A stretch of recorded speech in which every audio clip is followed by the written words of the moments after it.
ஒரு நடிகர், பிடித்த நடிகர் வர்றார், அவரை பார்க்க கூடுகிறான், கூட்ட நெரிசலில் சிக்கிச்சாகிறான், எல்லோரும் போய் பார்க்கிறான், அதுக்கு காசு.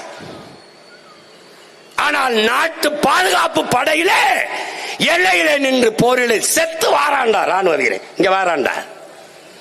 எத்தனை மினிஸ்டா போய் பார்த்து மேல ஓட்டா? இந்திய ராணுவ வீரன் தானடா. இந்திய ராணுவம், இந்திய அரசு, ஒன்றிய அரசு 1 கோடி 2 கோடி அந்த குடும்பத்துக்கு பாதுகாப்பு நிவாரண நிதி என்று அறிவிச்சதை நீங்க கேட்டதுண்டா? இல்லை. எந்த மாநில மகனோ அந்த மாநில அரசு அறிவிச்சது உண்டா? இல்லை. விளையாட்டில் வெண்கல பதக்கம், வீடுண்டு, காவல்துறை அதிகாரி பதவி உண்டு, கோடி கோடியாக பணம் உண்டு, எல்லாம் உண்டு. நாட்டின் பாதுகாப்புக்கு போய் உயிரை கொடுத்தவனுக்கு ஒரு மயிரும் இல்லை. இதாண்டா இந்த நாடு, ஜனநாயகம். கேவலம்டா, கேவலம்டா. அப்ப எப்படா வருவான்? நாட்டு பாதுகாப்புக்கு போய் நான் செத்தன்னா, நாட்டுக்காக செத்தால் என் வீட்டை என் நாடு பார்க்கும் என்ற நம்பிக்கையை இந்த நாடு கொடுத்துருக்காடா ஒரு குடிமகனுக்கு.